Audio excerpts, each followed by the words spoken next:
How we doing, everybody? This is Bowtie Narratives. Today, I am coming at you with a personal story.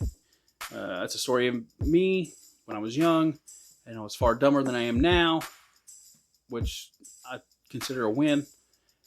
So, this is one of my most told stories, but I haven't really told it to anybody as of probably 2 or 3 years. It's a good story. I like it, personally. But, anyway, so it starts out when I was 16. We went squirrel hunting. Me and my brother and my buddy of mine. He had the land and the guns and the four-wheeler and the ambition and skill. So anyway, we went hunting. Got a couple squirrels. On the way home, we were driving back on the main road, and there was a dog come out of nowhere. Started chasing us.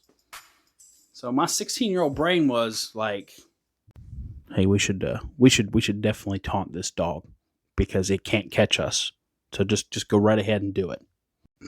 So I agreed with my brain, which I shouldn't have done, and started dangling a dead squirrel over the edge of the four-wheeler. The dog's like 6 feet from us. It's not going to catch up to us. Until my buddy's like, hey, there's a pothole. He swerved. Well, him and the four-wheeler swerved, and I did not. I stayed right where I'm at. And I fell off, smacked my head off the ground, and I kind of remember me hitting the ground. Everything was all pixelated, and then I remember looking up, and this was the first thing that I seen. Hey, you dead? Hey, man, check. Come here. I think he's dead. Hey, you dead? You okay? No, he's breathing. Okay, he's not dead. I'm gonna be honest with you. That was not a sight that I wanted to wake up to. But beggars can't be choosers, I guess. So I stood up. They're helping me up and making sure I'm okay. They decide that they need to check me for injuries. And they realize that the back of my head is bleeding pretty bad.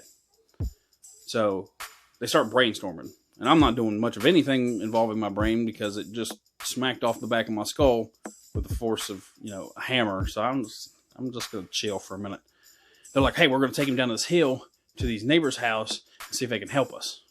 It's like, yeah, let's do that. I guess I don't really care what you're doing at this point. I just want to get out of the road. So they run down the hill to go get these people and leave me in the road. Standing there, bleeding, traffic coming. Like, guys, I'm going to die up here if you don't help me. So they help me down to this neighbor's house. Knock on the door. This sweet elderly couple, bless their heart, answer the door. My friends are like, hey, we need some help. So the elderly couple's first instinct was to bring me to their bathroom and just dump hydrogen peroxide all over the back of my head. And I'm pretty sure that the hole in the back of my head was reaching my brain, because I could have swore I felt hydrogen peroxide in my head. Maybe it was just, a byproduct of, like, when you shake up a carbonated soda, it's all that fizz. Maybe that's what happened with my head. It was just all that fizz inside had been shaken up. So they decide they're going to take me to my house, but my mom's not home because she's at work, so they take me to my grandma's house. My grandma's like, oh, you're bleeding everywhere. You need new clothes. So she sends my brother back home to get me some new clothes. And I'm still kind of out of it because I'm still losing blood at this point. And my grandma looks at me dead in the face and goes, you know what you need? A hospital, maybe, Grandma? No. She says, I need a haircut. And I'm like, that's sound logic, Grandma, but you've got infinite wisdom, so I'm just going to run with you on this one. And she goes, gets the clippers, cuts a square in the back of my head around the wound. And I didn't ask her why. I just assumed she knew what she was doing. And she proceeded to tell me that she didn't want me to get any hair in it so it wouldn't get infected. All right, that's fine. That's cool and all, but now I have a window on the back of my head, and it looks like something out of, a horror movie, because it's just waterfall and blood. My brother shows up, gets my clothes. I change. She's like, all right, we're going to the hospital. We'll pick up your mom, and we're going to get you treated. Sound like a plan. On the way there, though, I started drifting. Like,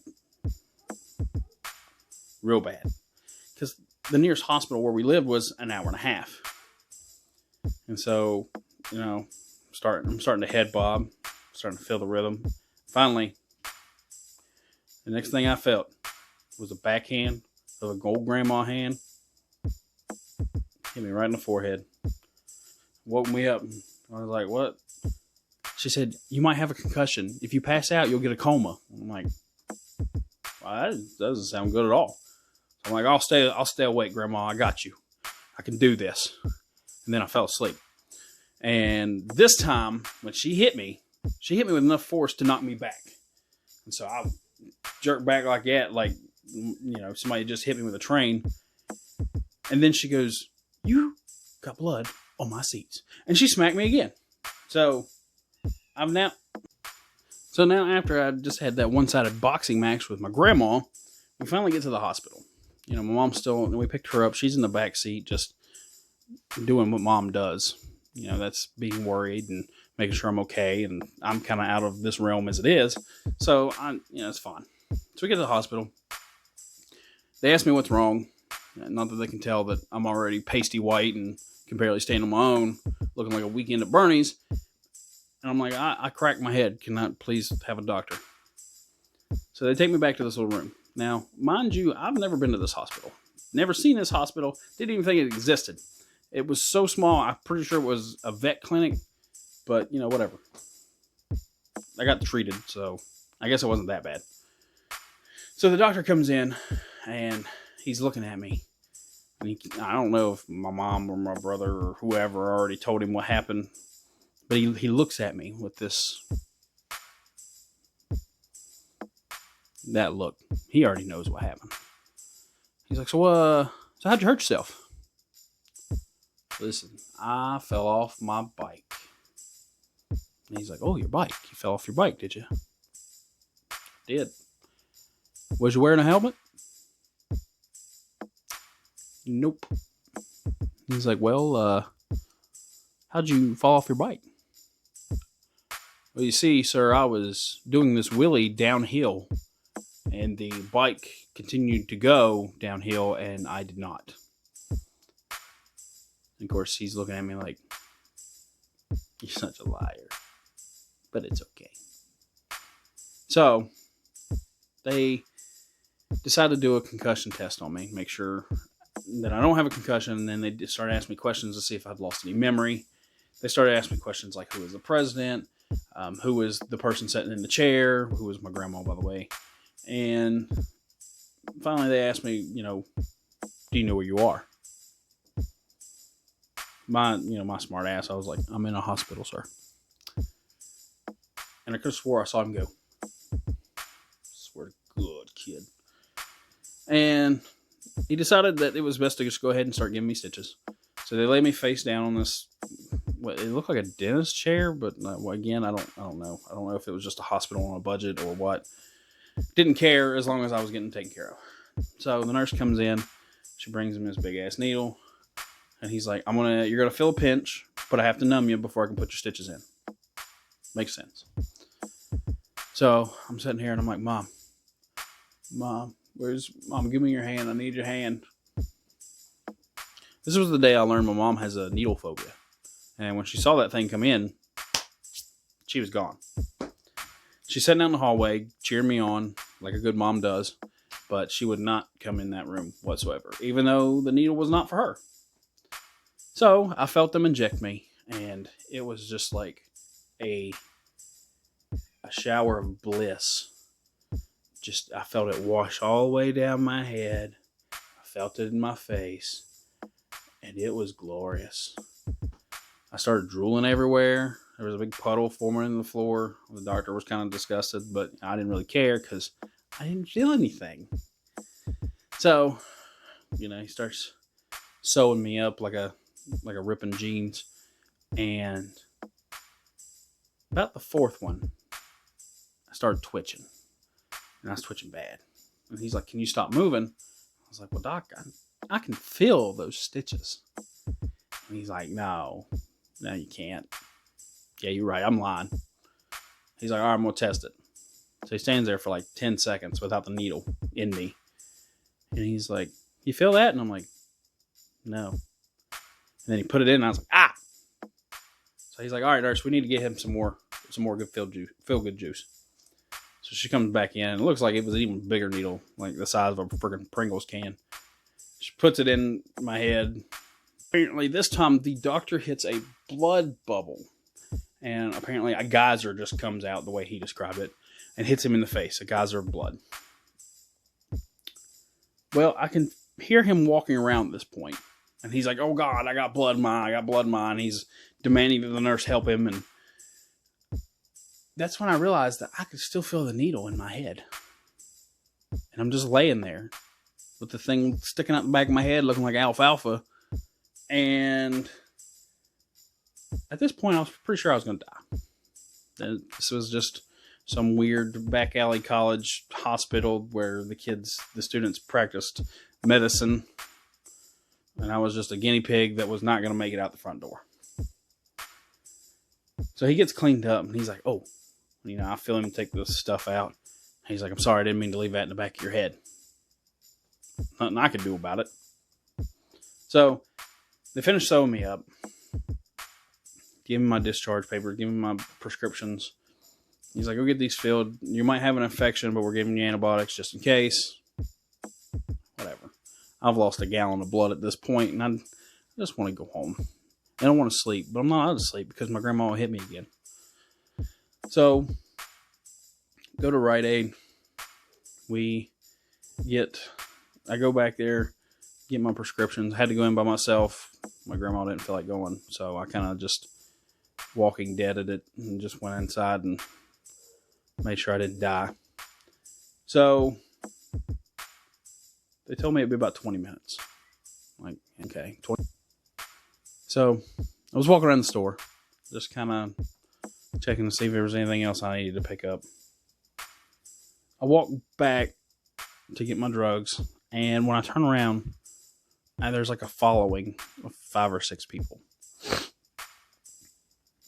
I'm kind of confused, but at this point in the day, anything is up for grabs. I don't even care. And I'm like, can I help you people? And they're like, are you okay? I'm like, I'm gonna be as soon as I get out of here. They're like, well, you're bleeding and a lot. I'm like, no, I'm not. I just got out of the hospital. I'm fine. They're like, no, you might want to check that out.